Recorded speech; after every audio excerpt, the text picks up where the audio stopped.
Budget है, वो ये बजट है, वो बजट है। तकलीफ क्यों हो रही? Late me speak, you sit down, sit down.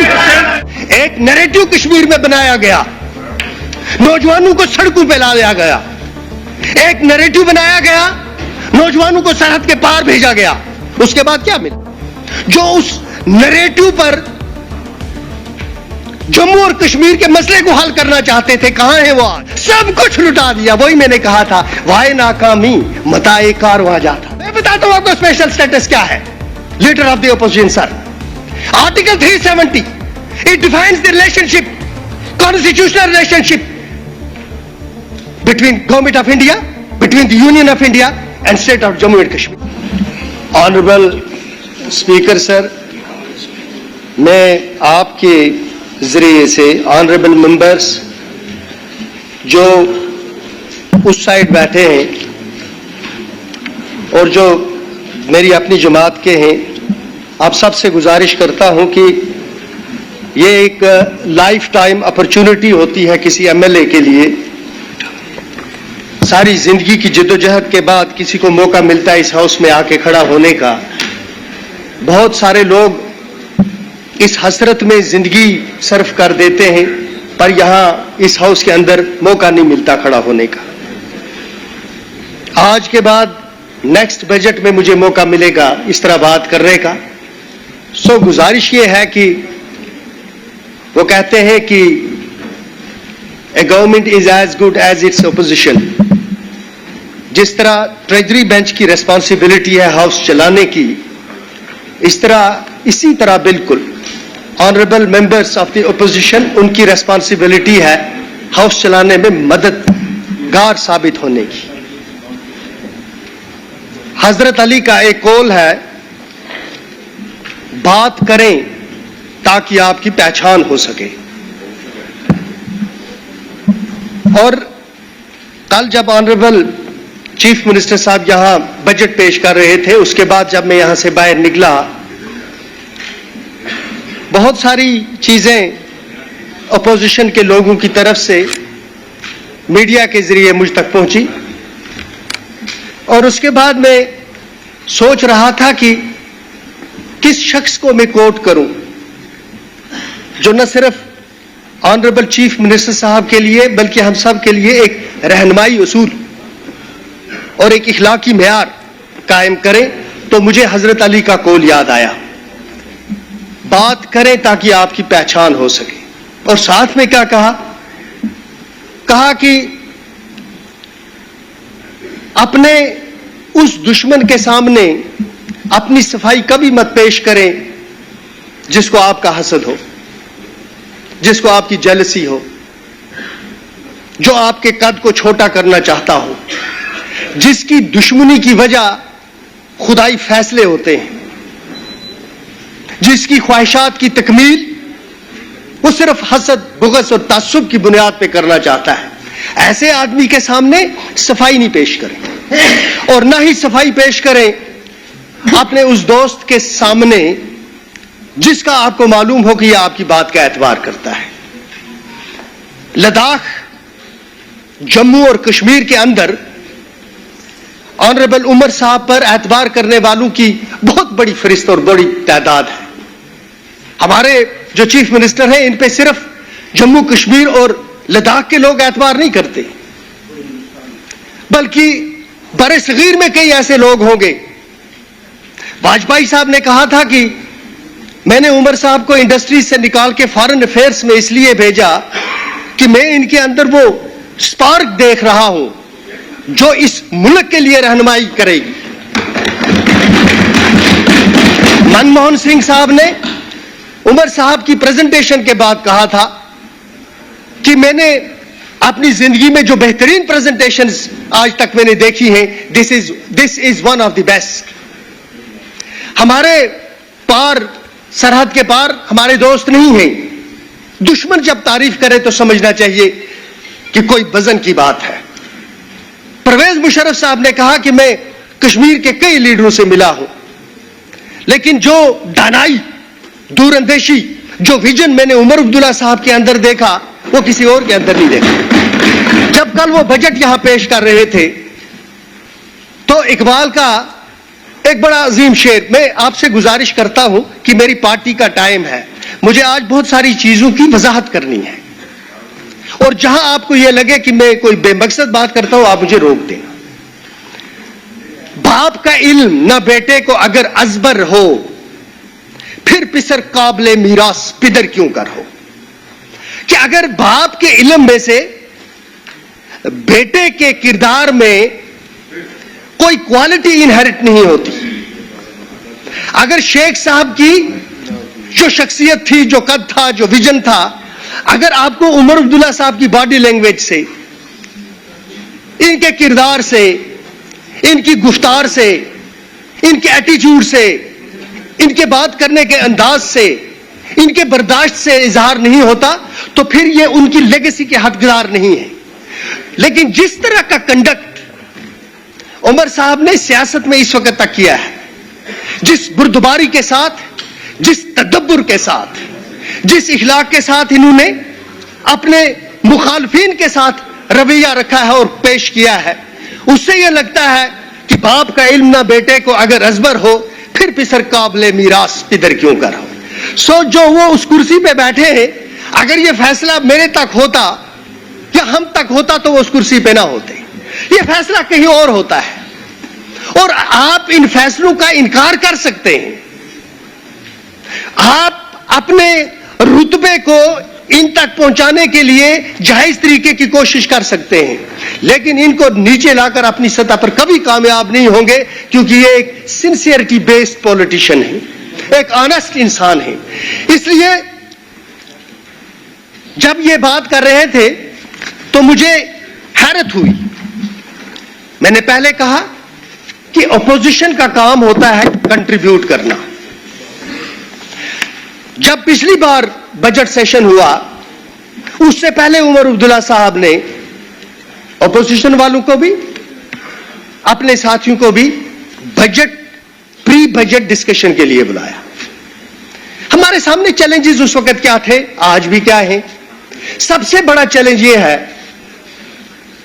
कि हमारी इकोनॉमी, हमारी स्ट्रैटेजिक लोकेशन की वजह से, हमारे मुल्क के जो पाकिस्तान के साथ ताल्लुक है, उसकी वजह से जो बरे सगीर तकसीम हुआ और जो दुश्मनी के बीज बो दिए हिंदुस्तान, उस वक्त के हिंदुस्तान और उस वक्त जो पाकिस्तान बना उनके सियासतदानों के, उन्होंने ये सारा पास ऑन कर दिया हम कश्मीरियों को और जम्मू और लद्दाख के लोगों को। ये उस सूरत हाल में यहां हुकूमत बनती आई है, यहां हुकूमतें चलती आई है। प्री बजट के वक्त हमारे सामने चैलेंजेस क्या थे?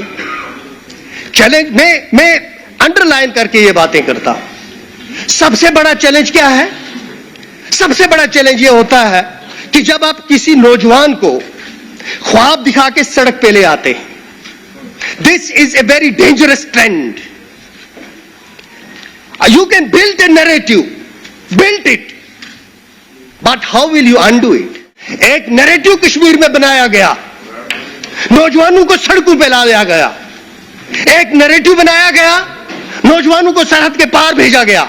उसके बाद क्या मिला? जो कन्फ्रंटेशन थी, जो ताकत के बलबूते पे डिक्टेट करना चाहते थे, जो उस नैरेटिव पर जम्मू और कश्मीर के मसले को हल करना चाहते थे, कहां है वो आज? और उस नैरेटिव को अनडू करने में मुझे आपको इस हाउस को क्या मिला?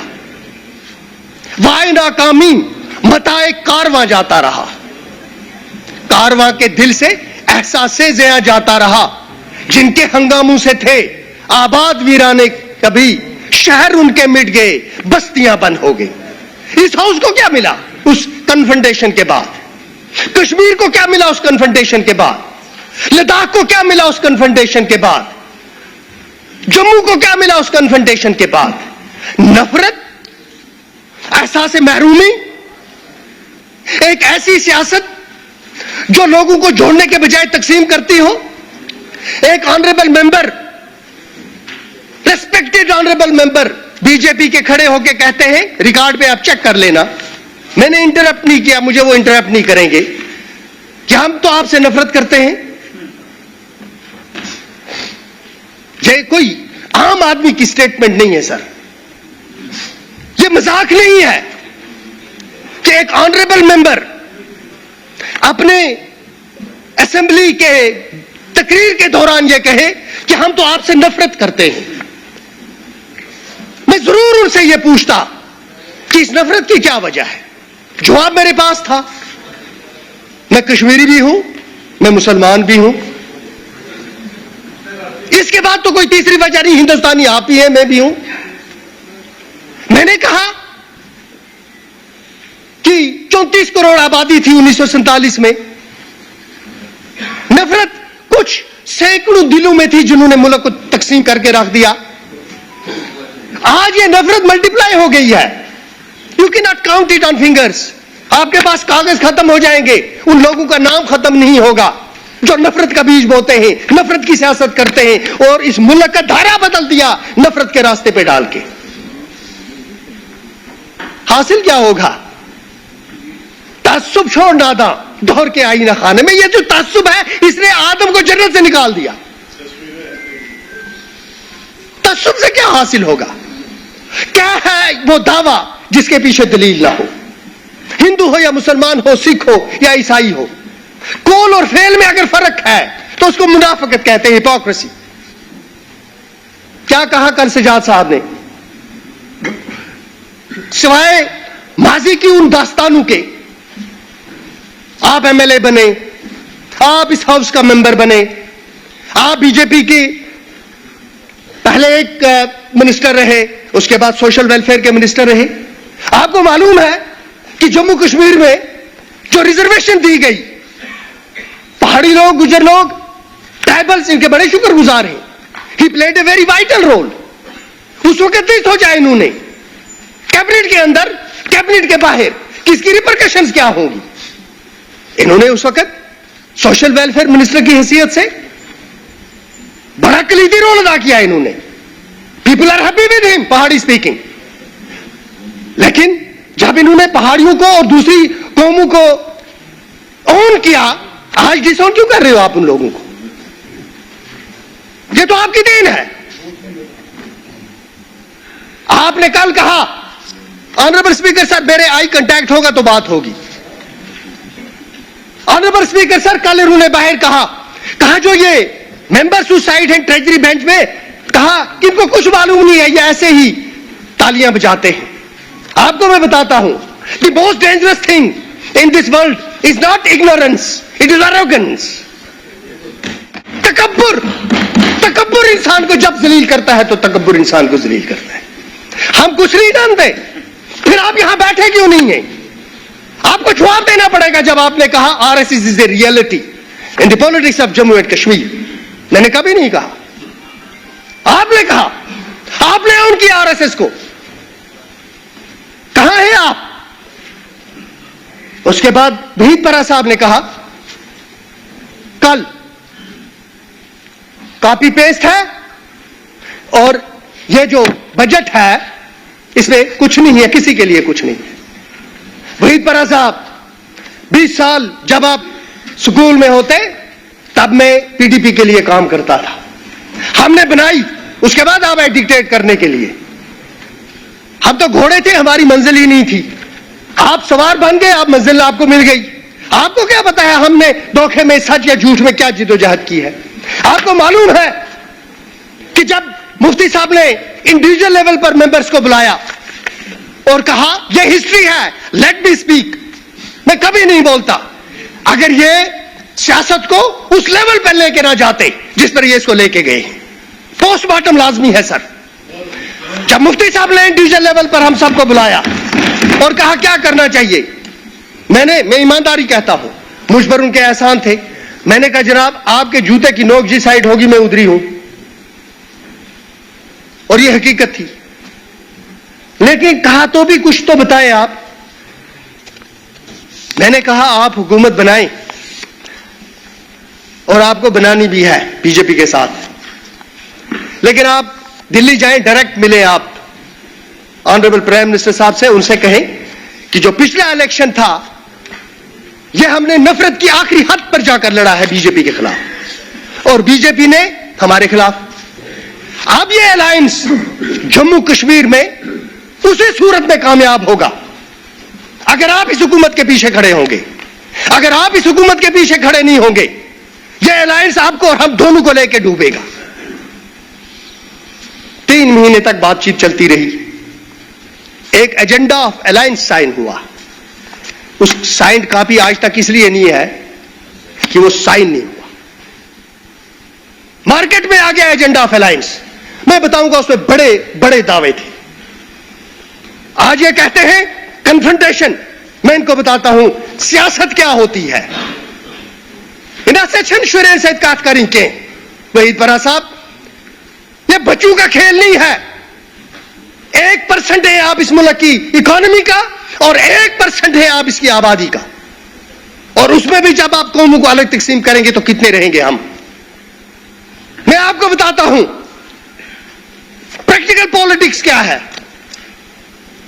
जब यहां से महबूबा जी और बेग साहब गए और अलायंस का ऐलान हुआ, अलायंस की वो एजेंडा ऑफ अलायंस की कॉपी होम मिनिस्टर साहब के पास थी। उन्होंने कहा देखेंगे, साइन देखेंगे क्या होगा। ये वापस आ गए, गवर्नमेंट बन गई। जब गवर्नमेंट बनी, मुफ्ती साहब ने यहां स्टेटमेंट दी। ऑनरेबल प्राइम मिनिस्टर साहब उस वक्त यहीं थे। उन्होंने कहा मैं पाकिस्तान का शुक्रगुजार हूं, मैं मिलिटेंट्स का शुक्रगुजार हूं कि आपने कश्मीर में पुरअमन हालात में इलेक्शन होने दिया। मैं बेग साहब के पास था। बेग साहब उस वक्त दिल्ली थे। बेग साहब ने मुझे कहा कि मुफ्ती साहब ने अपनी जिंदगी का सबसे बड़ा ब्लंडर कर दिया, क्योंकि ऑनरेबल प्राइम मिनिस्टर साहब इधर ही थे जब 2 सोचें बन गई कि वी शुड विड्रॉ सपोर्ट। पूछ लो उनको, कसम दे दो ये सच है कि झूठ है। मुश्किल से मोदी साहब ने मामलात को संभाला, चले गए, लेकिन एक फैसला हो गया कि this is the beginning of the confrontation. और साथ में एक लफ्ज इन्होंने कहा, it was the battle of nerves. Means की वी वन बिकॉज हमारे पास डाबू साहब थे, हमारे पास जबरदस्त क़यादत थी, इसलिए हम बैटल ऑफ नर्व्स में गवर्नमेंट ऑफ इंडिया को हमने टकोर कर दी। जब वो यहां से चले गए, अब आ गई तनख्वाहें, अब आ गए मामलात लोगों के तरक्की के। ईड़ियां रगड़ते हैं हम, यहां हाथ रख के मैं कहता हूं ईड़ियां रगड़ते हैं हम। यहां से दिल्ली, दिल्ली से यहां, यहां से दिल्ली, दिल्ली से यहां। जो एजेंडा ऑफ अलायंस था, मैं बताऊंगा उसमें बहुत सारे पॉइंट थे। एक पॉइंट है कि इनको कहूंगा मैं जरा सुने, उसकी तशरीह करना और मुझे कह देना ये झूठ बोलता है। एक उसमें पॉइंट ये भी था कि ये टट्टू ग्राउंड खाली करना है। और पता है टट्टू किसको कहते हैं? टट्टू किसको कहते हैं मालूम है? गोबर, जो वो टट्टू गोबर, घोड़ू का गोबर वो ढोने वाला, उसको टट्टू कहते हैं। टट्टू ग्राउंड भी खाली करवाना था। बजट है, वो ये बजट है, वो बजट है। तकलीफ क्यों हो रही? Late me speak, you sit down, sit down. I am using my time, you sit down. और नीचे बैठ, बैठ नीचे, बैठ नीचे, नीचे बैठ, नीचे बैठ। इसको कहें मेरे आप लौटा। You will not decide, you will not decide, you will not decide, you will not decide, you please sit down. लगाना इंजेक्शन था। Please take your seats. Please take your seats. Please take. टट्टू ground. हाँ, परस साहब। Speaker sir, परस साहब। और mister budget में बात कर रहा हूं। मेरे पास 341 मिनट है। बात यही होगी, बात यही होगी, बात यही होगी। मेरे पास 341 मिनट है। I have 341 minutes. बोलिए बोलिए बोलिए। उसमें टट्टू ग्राउंड खाली करना था। सेल्फ रूल हम बात करते थे। I was part of PDP. हम सेल्फ रूल की बात करते थे, ड्यूअल करेंसी की बात करते थे। टट्टू ग्राउंड 3.5 साल में खाली नहीं करवा सके, और स्टेट थी और बीजेपी साथ थी। उसके बाद सुनते जाएं। आप कहते थे ना कल यहां कि सरेंडर कर दिया है, सुनो, हिम्मत रखो सुनने की। उसके बाद हम लोगों को हुक्म हुआ कि मोदी साहब आ रहे हैं, जलसा करना है, ये समझते हैं मोदी साहब भी वाजपेयी साहब हैं। वाजपेयी साहब का जलसा हमने किया, जावेद साहब भी उस वक्त हम होते थे, हमने आप मारा उस वक्त, एक जलसा किया हमने मोदी साहब के जलसे में ऐसा गुजार पार लू कैसे माना कि हमने गाड़ियों में बार बार के मिन्नतें करके लाई। अच्छा, पहले जमाने में वो पीएसओ एसपीओ उनको भी भरते थे, इस बार उन्होंने नहीं माना, क्योंकि यहां दो लारियां थी। यहां पुलिस के अंदर भी दो पाप थे, एक वो थे जो डिवाइड हो गए थे कि करना है कि नहीं करना। मोदी साहब यहां आ गए, 1 लाख करोड़ का हमें कहा 1 लाख करोड़ का पैकेज आ रहा है। कितना सर? 1 लाख करोड़ का? नहीं, आपको मालूम नहीं है। Late me speak. कहा ये 1 लाख करोड़ में, मैंने कहा इंटरप्ट करते हो यार, आप भी अपोजिशन वाले बनने लगे। बोले। कहा 1 लाख करोड़ है। ऐसा ब्राक लगा, हमें दब लग रहे हैं कि इसमें आप मुलाजम भी आ जाएंगे, इसमें डेली वेजर भी आ जाएगा, इसमें हमारे जो काम है कमिटमेंट्स लोगों के साथ है वो भी पूरी हो जाएंगी। हमने दाव पे अपना आप लगाया, इधर उधर करके हमने एक जलसा कर दिया।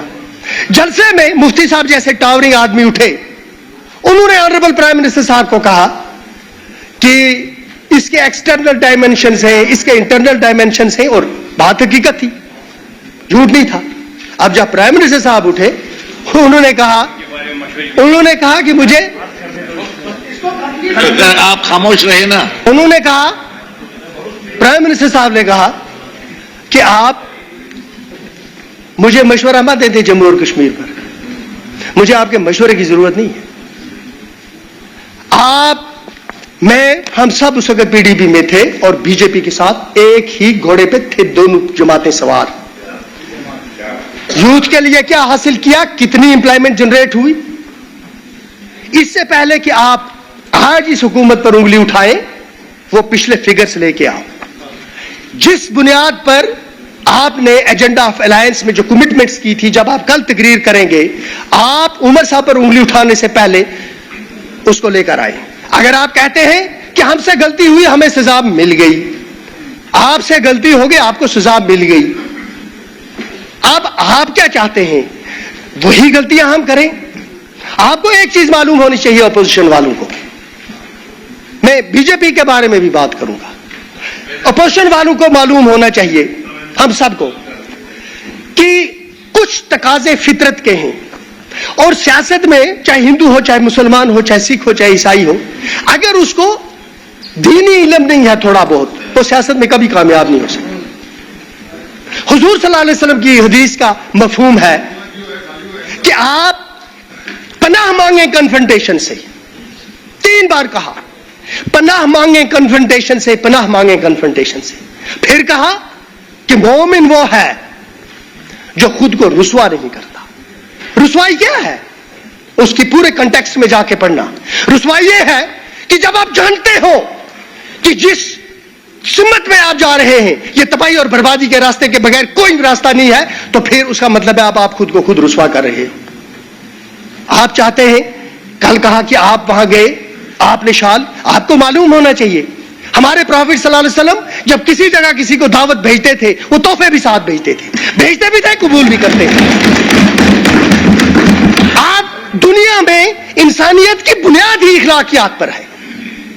हमारे मुल्क के अदारों के साथ ना दुश्मनी है, ना बीजेपी के साथ दुश्मनी है, हमारे नजरियाती इख्तिलाफात हैं, जिसको कहते हैं आइडियोलॉजिकल डिफरेंसेस। आप ये चाहते हैं, सब कुछ लुटा दिया हमने, सब कुछ लुटा दिया। वही मैंने कहा था, वाहे नाकामी मताए कारवां जाता, ए नाकामी मेरा कारवान, मेरा सफर जो था, इसका जो मकसद था वो मेल्ट डाउन हो गया। अब दुख इस बात का नहीं है कि मेरे सफर का जो मकसद था वो मेल्ट डाउन हुआ, दुख इस बात का है कि जो ये सफर जारी रखे हुए हैं, इनको खोशिन को मालूम ही नहीं है हमारा गया क्या है। You have lost everything, you said that audience is nothing. मैं बताता हूं आपको स्पेशल स्टेटस क्या है, leader of the opposition sir. Article 370 it defines the relationship, constitutional relationship between government of India, between the Union of India and state of Jammu and Kashmir, constitutional relationship only. ये था article 370। Article 385A much more important than Article 370. It protected our land and our jobs. Two, our constitution, जो मुल्क के constitution के ताबे था, लेकिन बहुत सारे मामलात में इंटरनल ऑटोनॉमी थी, हमने एक्सटर्नल सॉवरेनिटी सरेंडर की थी, इंटरनल ऑटोनॉमी नहीं की थी. It was negotiated, it was agreed, it was guaranteed through constitutional measures. और उसके बाद हमारा झंडा जो थामे हुआ था मुल्क के झंडे को, हमारा झंडा हाथ था, ये वो हाथ था जिसने मुल्क का झंडा संभाल के रखा था. क्या कहा महबूबा जी ने? क्या अगर आपने छेड़ा तो मुल्क में क्या इस कश्मीर में एक आदमी नहीं होगा इस झंडे को थामने वाला? आपने चैलेंज किया. आज सुबह से शाम तक कानून से भरते हैं हमें डंडे, झंडे इधर से भर दिए. This is when you take confrontation, this is when you speak without thinking. This are the repetitions of those speeches जिसकी वजह से ये सारा हुआ. मैं बात कर रहा हूं जब आप आर्टिकल 370 आर्टिकल, एक मिनट यार please let me speak. Article 370, late me speak please. Article 370, Article 35A, our constitution, our flag, when they are taken together, it becomes special status. This is what we got. This is what we passed in this assembly. तो आधी बात नहीं करनी चाहिए. अब रहा BJP का ताल्लुक. नहीं सर, मैंने आपको इंटरप्ट नहीं किया. Oh sir, no, I haven't interrupted you.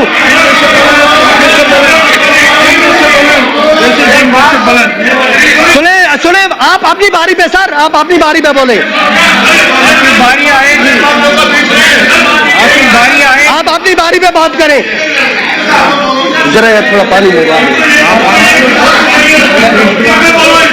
आप बैठो ना, बैठो. मैं सुन. अभी तक क्यों चुप थे? अभी तक तो बोल रहा था. आप बात आप बैठो चुप कर गए. आज आपके बाल निकालने हैं मैंने.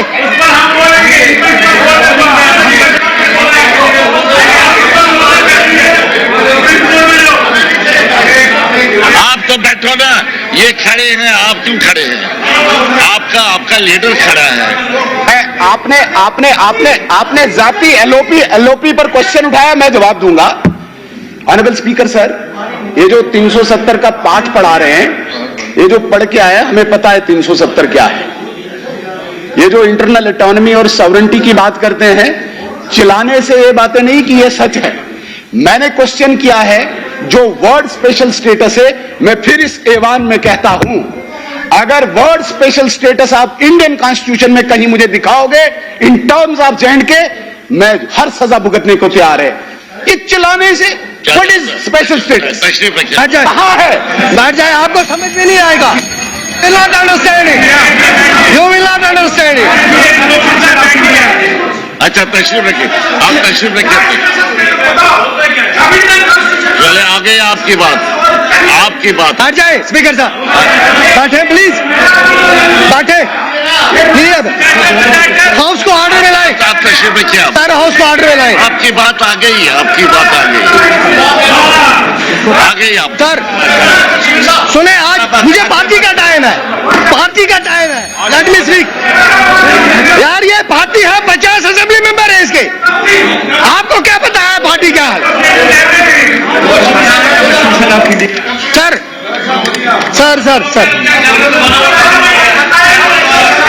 आप कोई बात है. आप तशरीफ रखिए.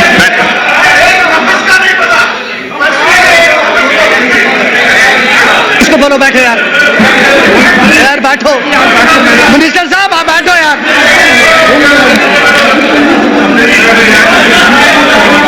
हाँ, बता जल्दी. Honourable speaker sir, father of the constitution doctor B.R. Ambedkar साहब ने एक बात बोली थी, जो कौमें हिस्ट्री पढ़ते नहीं हैं, जो इन्होंने हिस्ट्री जानते नहीं है, वो हिस्ट्री बना नहीं सकते. देयर इज डायर नीड, इनको अपना कॉन्स्टिट्यूशन और हिस्ट्री पता होनी चाहिए. ऑनरेबल स्पीकर सर,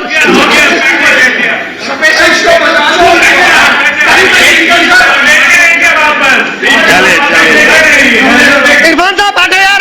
इरफान साहब लेट मी स्पीक. आप अपनी बारी पर बात करें. बैठ जाओ फजूल में यार, पागल आदमी है.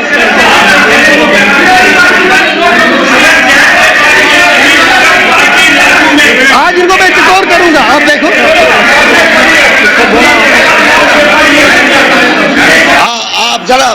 कौन सा?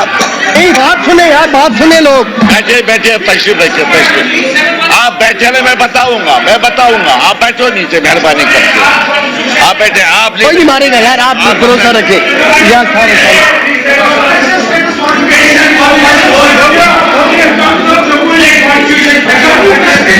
इकट्ठे बोलने से कुछ नहीं होगा।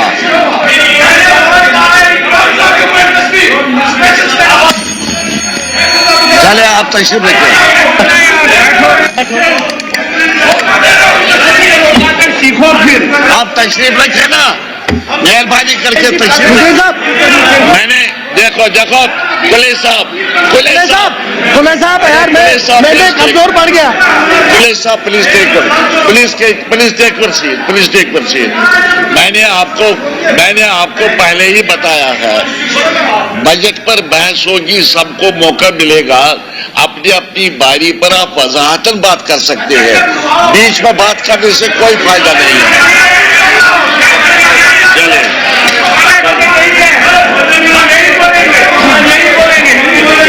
Honourable speaker sir. और सर स्पीकर सर, बोलो। एक मिनट सर, इस हाउस की जो एसेंस है उसको बरकरार रखते हुए ऑनरेबल एमएलए साहब जो बात कर रहे हैं, इसको पार्टी का टाइम है। और कल आपने कहा था कि जो लोग छूट गए हैं, जिन्होंने बजट के साथ साथ जिन्होंने गवर्नर एड्रेस पे बात नहीं करी, उनको आप मौका दे रहे हैं। मैं अपोजिशन बेंचेस से गुजारिश करना चाहूंगा कि आपको अपनी बारी पे, आपको जो बोलना अपनी बारी पे बोलिए, हम सुनेंगे यहां पर आप डिस्टर्ब मत करिए हमारे मेंबर को। इसको बात करने, इसको every right he has to talk. तो आप अपनी बारी पे एलओपी साहब बताइए, जब झूठ पे नहीं, आप किसी को नहीं, आपका नहीं राइट बनता है, आपको हाउस डिस्टर्ब करने का हक नहीं है। तो इनको अलाउ करिए बात करने का। सर मिर्ची लग गई और सुनो, मिर्ची लग गई, और सुनो, मिर्ची लग गई, यही बोलेंगे, हम यही बोलेंगे।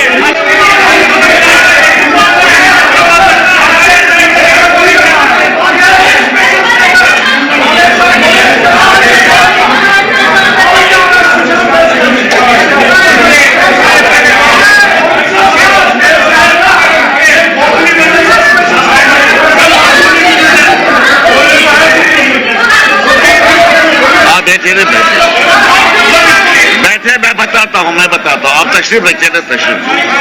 Please take your seats, please. मेहरबानी कर, ये बात कर रहे हैं, आप बैठे।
ऑनरेबल सीएम ने तकरीर की जिसमें लोगों को फायदा दे दिया, ये हम उसको डिस्टर्ब कर रहे हैं, रैंसम में ले रहे हैं हम उसको। अपोजिशन, यहाँ हर एक मेंबर का हक बनता है बोलने का और हर मेंबर को सुनना चाहिए। अगर ऐसा ही करोगे, तुम टाइम जाया कर रहे हो उस हाउस का, टाइम जाया कर रहे हो। आप ड्रामा कर रहे हो, ये ड्रामा छोड़ दो और सुनो बात।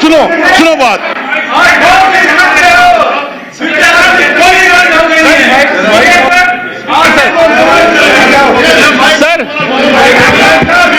स्पीकर सर, मैं बात करना चाहता हूं। सर मेरी याददाश्त में मुझे लगता है हिस्ट्री ऑफ दिस हाउस ये पहली बार होगा जब ऑनरेबल मेंबर बजट पे डिस्कशन कर रहा है और अपोजिशन वाले अपने चेयर पे खड़े होकर उसका प्रोटेस्ट करते हैं। ऐसा मैंने कभी नहीं देखा हिस्ट्री में, ये पहली बार हुआ है। आप सीनियर मोस्ट मेंबर्स यहां पर है, ऐसा कभी होता ही नहीं है। हम का टाइम है, हो गया आप ठीक। इनको अगर ऐतराज है अपने टाइम पे बोलिए। ठीक है, ठीक है। चलिए बैठे, एजाज साहब बैठे, करें शुरू। बैठिए आप, बैठिए, शुरू करें आप एक साहब। I request honorable member of the opposition, leader of the opposition, that please don't attribute all the violence and the sufferings of Jammu and Kashmir to its special status. In fact, it was the gradual erosion of the special status beginning as early as 1952 that steadily weakened trust, dignity, autonomy that was agreed upon and guaranteed to us through the acts of parliament and constitution of India. This caused alienation, unrest, untimely cultivating in the tragic and unfortunate circumstances that we the people of Jammu and Kashmir have gone through. ये जो आप कहते हैं ना, ये जो आप कहते हैं 370 की वजह से एलिनेशन नहीं हुई, because of the alienation happened, it happened because Article 370 was eroded. आपने Article 370, 35A हमारी इंटरनल ऑटोनॉमी, इसका जो इरोजन किया 52 से लेकर, ये उसका नतीजा है कि जम्मू और कश्मीर में मिलिटेंसी हुई। और जहां तक आपका ताल्लुक है, आप सुने आपके बारे में किसी ने क्या कहा है, आपके बारे में क्या कहा किसी ने, यूं दाद तलब से काबे दिल। तो लीडर साहब बात सुने, तू दाद तलब से काबे दिल, पत्थर दिल पानी होते हैं, तुम लाख रजा की खू डालो तब खूए सितम कर जाती है। बेदाद घरों की बस्ती है, जहां दाद कहां फरियाद कहां, सर फोड़ती फिरती है नादा, फरियाद जो कर जाती है। हाँ झांके से आकी हमको भी तशवीश है मगर क्या कीजिए, हर राह जो उधर को जाती है बख्तल से गुजर के जाती है। आप क्या समझते हैं कि जितने लोग हम यहां जम्मू कश्मीर के नेशनल कॉन्फ्रेंस के कश्मीर से या जम्मू से या पीर पंजाल से इलेक्ट होके आए हैं, हम आपके कहने पर जम्मू कश्मीर के लोगों की एस्पिरेशंस को, इनकी ड्रीम्स को, इनके सियासी हुकूक को आपके सामने सरेंडर करेंगे। हम अपनी आखिरी सांस तक इसके लिए जद्दोजहद करेंगे। ऑनरेबल स्पीकर साहब, मैं बजट की तरफ आता हूं।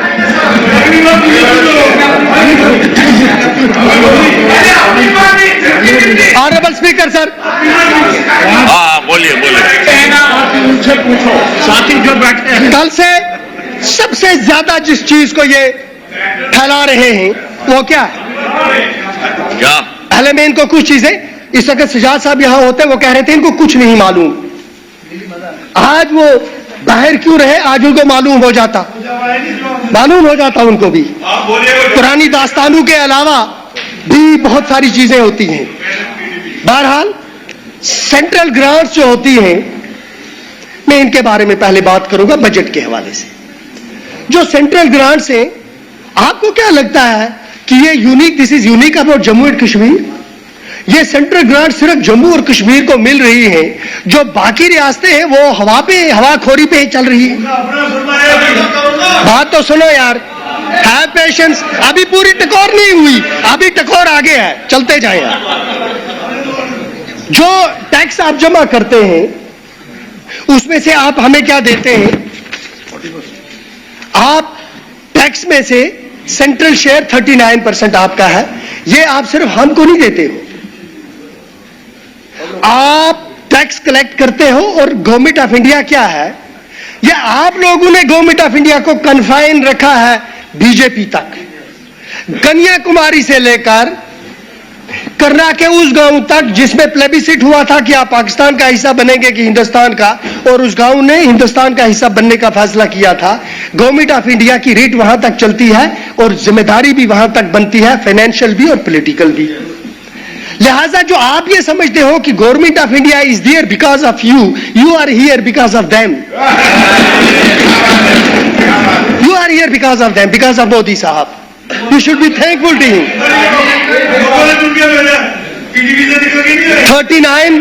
39%.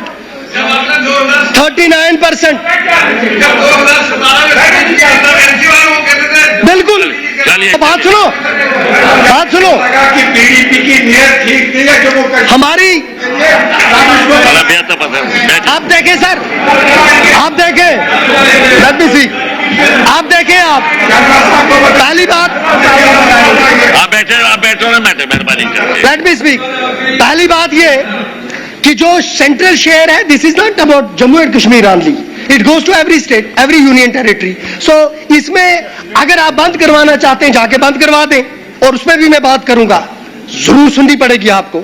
दूसरा हो गया, ये कह रहे थे सेंट्रल स्पॉन्सर्ड स्कीम, आपने कल एक जर्नलिस्ट, इनका एक जर्नलिस्ट है, वो ब्लैक बोर्ड लेके, इनका एक जर्नलिस्ट है, वो ब्लैक बोर्ड लेके एक्सप्लेन कर रहा था कि ये हुकूमत जो है ये बस कुछ नहीं है। हाँ? सेंट्रल स्पॉन्सर्ड स्कीम का शेयर 12% है सर टोटल। सेंट्रल स्पॉन्सर्ड जो स्कीम्स है वो 12% है, और सेंट्रल स्पॉन्सर्ड स्कीम भी क्या है, इसमें सेंट्रल शेयर जो डायरेक्ट सेंट्रल सेक्टर स्कीम्स है वो भी। भाई आपको क्यों तकलीफ हो रही है? Please sit down, please let me speak. मैंने कभी आज तक आपको इंटरप्ट किया है? मैंने जिंदगी में कभी आपको इंटरप्ट नहीं किया। तो यू विल करेक्ट मी, आप करेक्ट करना, आप करेक्ट कर देना। उसके बाद फुल्ली फंडेड स्कीम्स,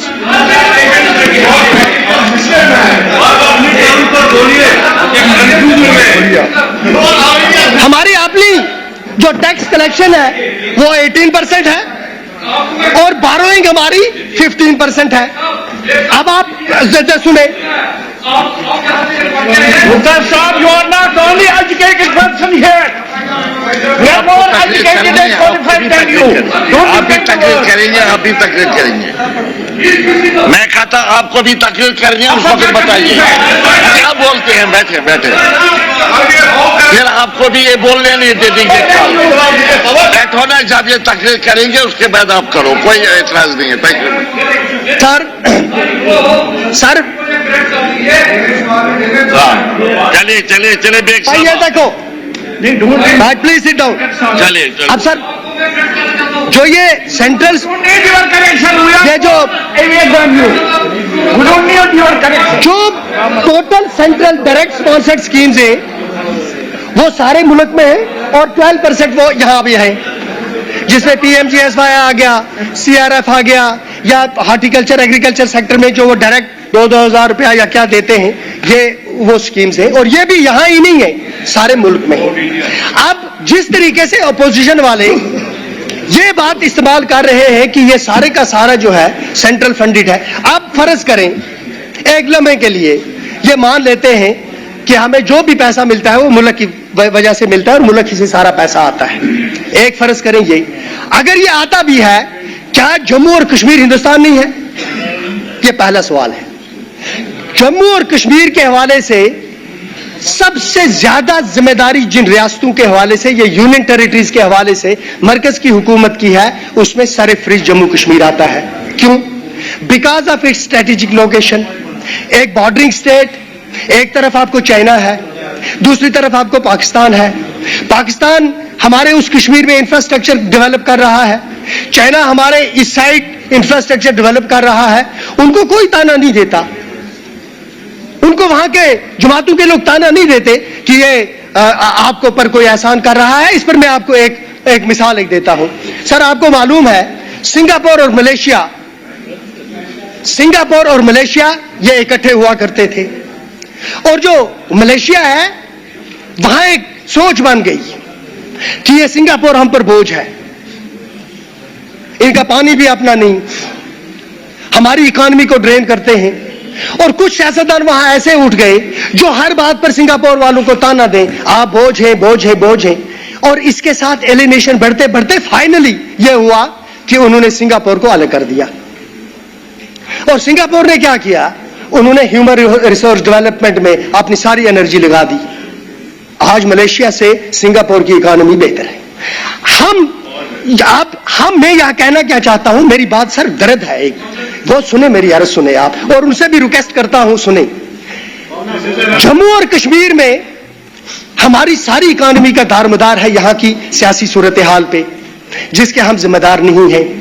यहां के टूरिज्म पर जो इंतहाई अनप्रिडिक्टेबल, अनरिलायबल हालात, वही कि कहीं कुछ हो गया तो वो खत्म हो जाएगा। हार्टिकल्चर, एक अच्छी नेशनल हाईवे इस वक्त तक हमें मैसर नहीं है। 75 साल में हमारी कनेक्टिविटी यहां से सियालकोट से होती थी, सारी ट्रेन सियालकोट से आती थी, हाजी पीर से आती थी। हम यहां जब गए ये सारा बंद हो गया। अब आप जब यहां ये इंफ्रास्ट्रक्चर बिल्ड करेंगे तो एहसान तो नहीं करेंगे। अब हम क्या सोचते हैं, हमारी गवर्नमेंट का विजन क्या है वो आएगा, ये मैं सारा कुछ नहीं बात कर सकता। हम ये सोचते थे कि हम ह्यूमन रिसोर्स डेवलपमेंट करेंगे।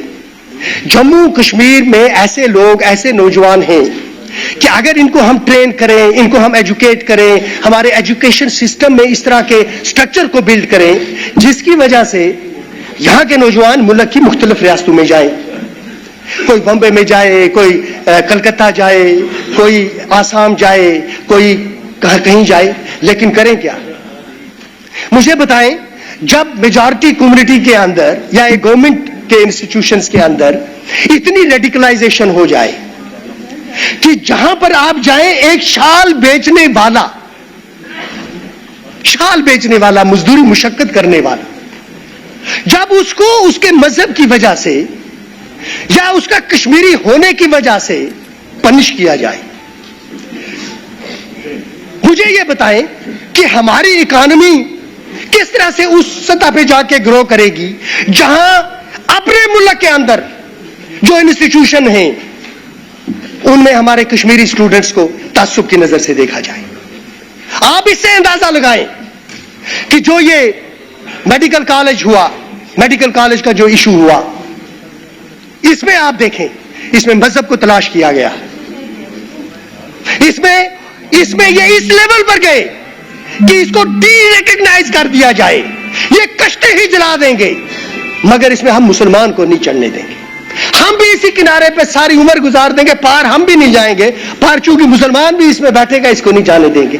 जब इतना गुस्सा, इतनी नफरत आपके इंस्टीट्यूशन से रिफ्लेक्ट होगी, सबसे बड़ी सियासी जमात के अंदर ऐसे अफराद होंगे जो इसको रिफ्लेक्ट करेंगे, और जो इंस्टीट्यूशनल रेस्पॉन्सिबिलिटी होती है पार्लियामेंट की, और जो इंस्टीट्यूशनल रेस्पॉन्सिबिलिटी होती है जुडिशरी की, जब वो भी तलाश करेंगे मजहब को हिंदू और मुसलमान के नाम पर, तो टू नेशंस थ्योरी, मरी हुई थ्योरी को जिंदा कौन कर रहा है? ये कि हम,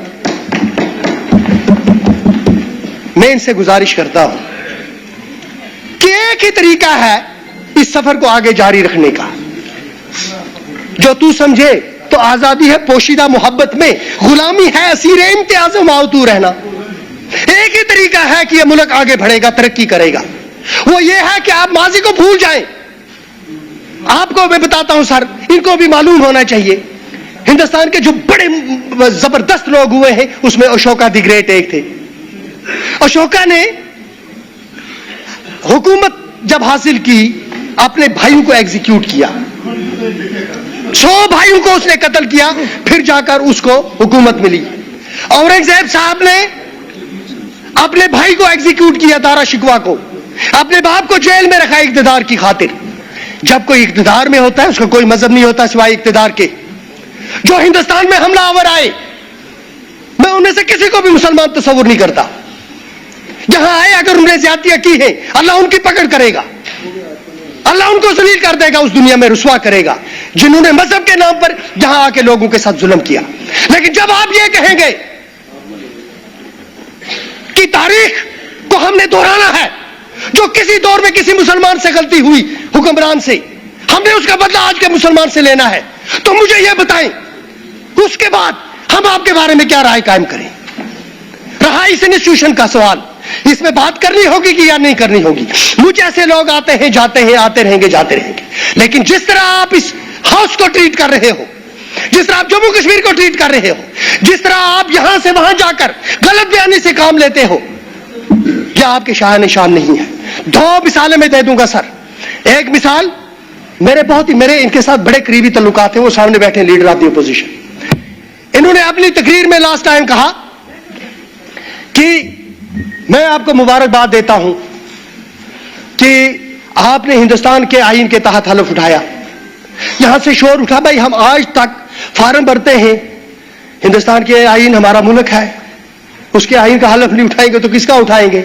और जो बेईमानी करके उसका हलफ उठाएगा, अल्लाह ताला उसको समझेगा खुदा के नाम पे हलफ लेता हूं। खुदा को कोई बेवकूफ नौजुबिल्लाह नहीं बना सकता। मैं खुदा को ना, उस अल्लाह की कसम में खा के कहता हूं, I am an Indian by birth and by conviction. यह सवाल पैदा नहीं होता कि इस मुल्क के साथ मैं वफा ना करूं। ये उठे, शोर उठ गया। इन्होंने कहा मैंने जो ही मुल्क के आईन की बात की, आप लोगों को मर्जी क्यों लगी? और फिर क्या हुआ?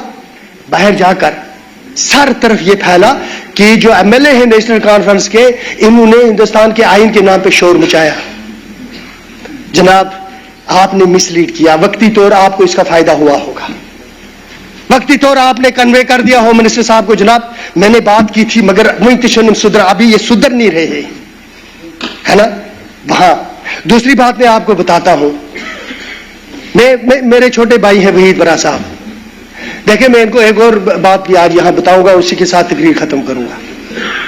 इस वक्त इन्होंने रेवेन्यू पे अपनी बिल लाई। रेवेन्यू पे जब इन्होंने अपनी बिल लाई थी, याद है ना आपको? जब ये खड़े हो गए रेवेन्यू बिल पे और इन्होंने कहा मैं प्रेस करता हूं वोटिंग के लिए, और वीडियो निकालें। फयाज साहब कहां थे? He abstained.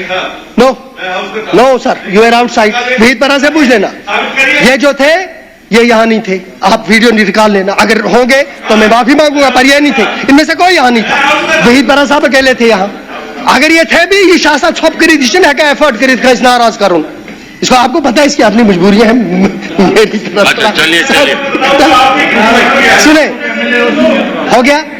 मेरे कहने का मतलब यह है कि हम लोग मिल के अगर आगे चलेंगे, इस हाउस का तकद्दुस बहाल होगा, यह हाउस इंपावर होगा, तो इसके जरिए से जम्मू और कश्मीर जो है ये तरक्की के रास्ते पे आके गमजन होगा।